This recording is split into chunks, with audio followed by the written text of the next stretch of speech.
Hola, en este video vamos a hablar sobre las operaciones sobre funciones. Como estamos trabajando sobre funciones definidas sobre una variable real, pues vamos a poder seguir aplicando las mismas operaciones que le hacíamos a los números reales. Es decir, suma, resta, multiplicación y división. Y eso es lo que me va a ir ayudando a ir formando funciones cada vez más complejas.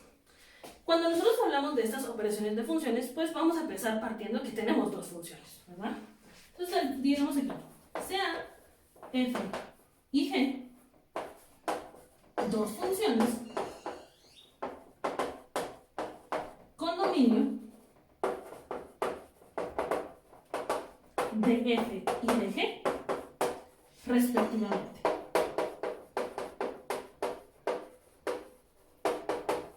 Y en un ratito vamos a ver por qué son importantes que conozcamos estos dominios, ¿verdad?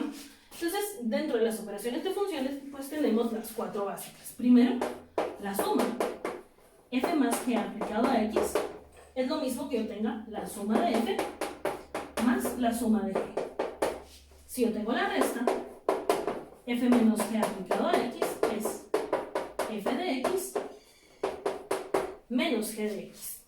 Si yo tengo el producto, f por g aplicado a x, pues nos queda f de x por g de x, o como el producto de funciones. Hasta aquí todo lo normal, ¿no? Si pasamos a la división, f sobre g aplicado a x, pues simplemente es f de x sobre g de x, ¿verdad? Teniendo mucho cuidado siempre que aquí nuestro denominador tiene que ser siempre distinto de cero, ¿verdad? Entonces, hasta este punto, nada nuevo, nada difícil, simplemente es operaciones aplicadas que las puedo, pues, básicamente separar. Con esto, y voy a los dominios. Tenemos nosotros ya que el dominio de f es de f y el dominio de g es de g. ¿Qué pasa con la nueva función? ¿Quién es el nuevo dominio? ¿Quién es el nuevo dominio de la suma, de la resta, de la multiplicación o de la división? Y entonces aquí viene algo, ¿sí? Como lo que yo estoy haciendo es sumando funciones, lo que yo tengo que hacer es comparar dominios, o sea, el dominio de f con el dominio de g. Entonces, si f acepta todo, pero g tiene restricciones, va a ganar siempre el que tenga restricciones, va a ganar g, ¿sí? Es decir, el dominio de mi nueva función va a ser la intersección del dominio de las dos funciones involucradas. O bien, el dominio de f, intersección, el dominio de g. ¿Sí? Ese va a ser el nuevo dominio de mis tres funciones que yo tengo acá.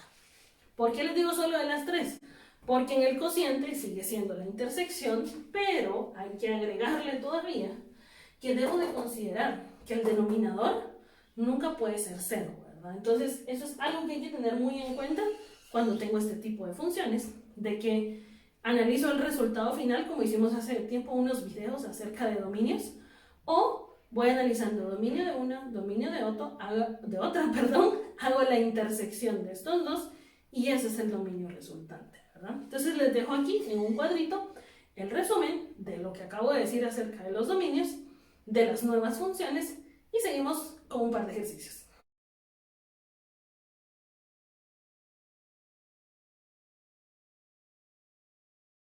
Bueno, y ya que regresamos, entonces tenemos aquí, pues, tres funciones, f, g y h, y nos dicen que hagamos la suma, la multiplicación, una resta, un producto y una división, ¿verdad? Algunas están definidas sobre x, otras están definidas sobre un número, entonces vamos a ir viendo algo. Entonces, a mí lo que me gusta hacer, antes de empezar, es definir justamente quién es el dominio de cada una, para pues, no tener líos más adelante.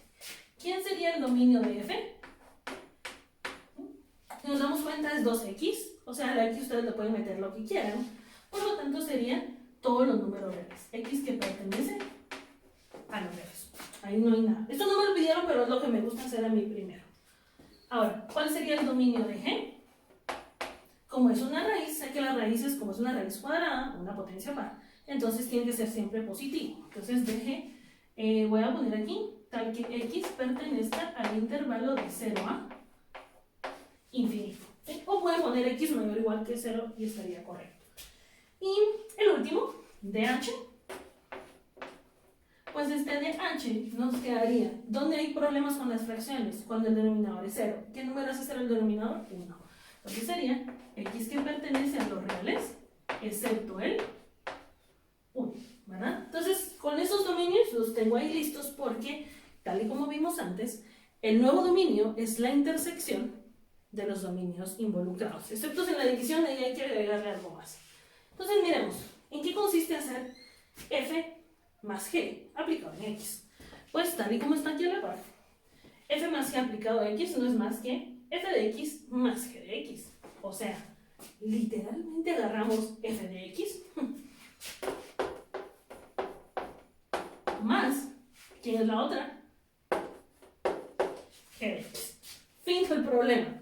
Una con la otra la sumamos y ya no hay nada más que hacer. Ahora, lo interesante está en encontrar el dominio. Para todas estas que dependen de x voy a encontrar el dominio. ¿Quién sería el dominio? Pues miremos. Este primer dominio acepta todos los números reales. Entonces los voy a dibujar.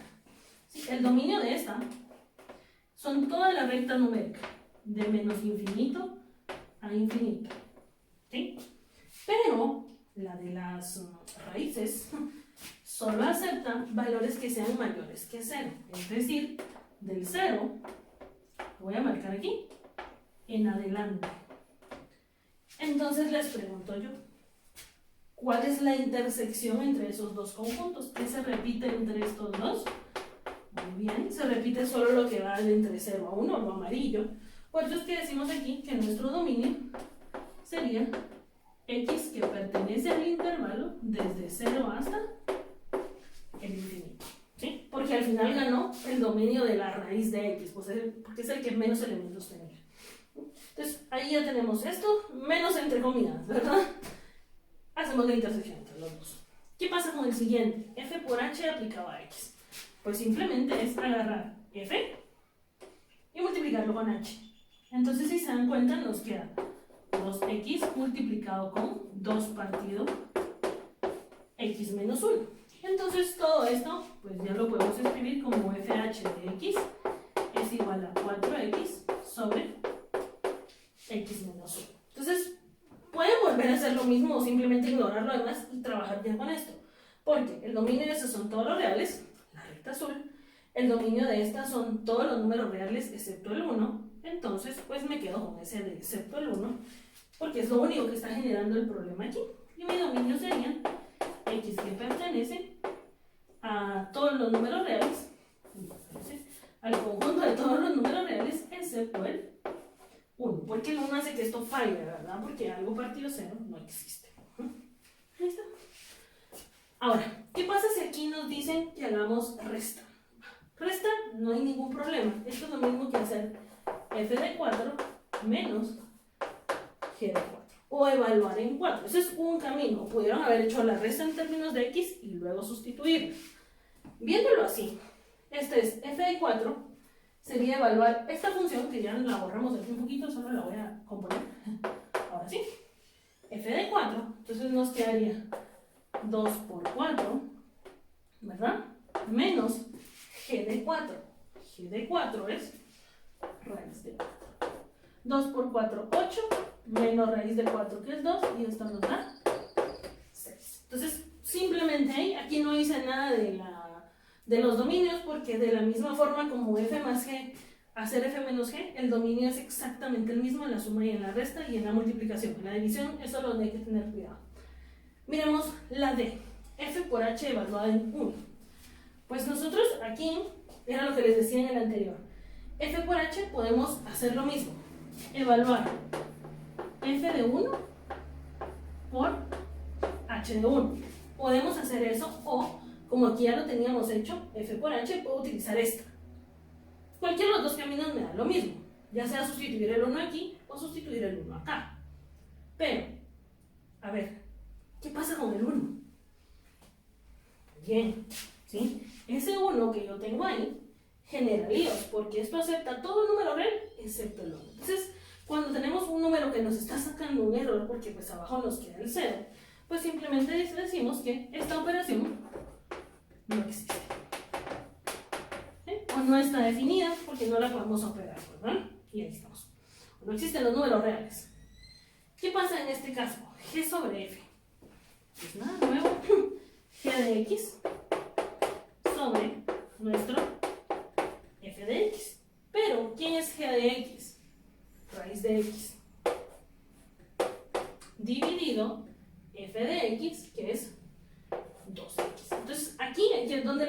tener cuidado porque entonces al ver esto tengo que analizar dos cosas. Primero, esto, que x siempre tiene que ser mayor o igual que 0 para que la raíz exista en el numerador. Y segundo, el de abajito, espérense, que aquí tiene que ser que x sea distinto de 0, ¿verdad? Porque si aquí ponemos 0 esto falla, ¿verdad? Entonces, ¿cuál sería nuestro dominio? Nuestro dominio sería todas las x que pertenecen a los reales, pero no a los reales, todas las x que van del 0 en adelante, pero sin incluir el 0. O puedo ponerlo así, de 0 al infinito. ¿Sí? Entonces analizo los dos dominios para ver qué es lo que está pasando. Porque si bien es cierto, esto aceptaba en teoría todos los reales, esto era válido cuando estaba en el numerador.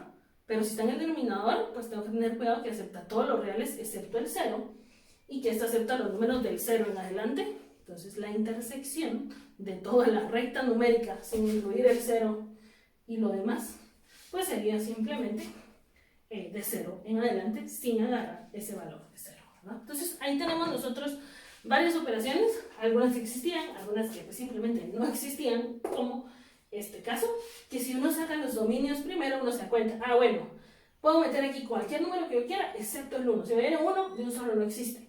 Por ejemplo, en esta operación, f más g evaluada en menos 8.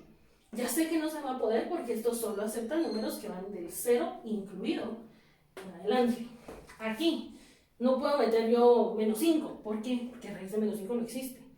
No puedo meter 0 porque aquí me queda 0 y entonces esto no existe. Entonces para eso me sirve el dominio, para saber que puedo sustituir en la x para que esto exista, ¿verdad? Y con eso concluimos este video.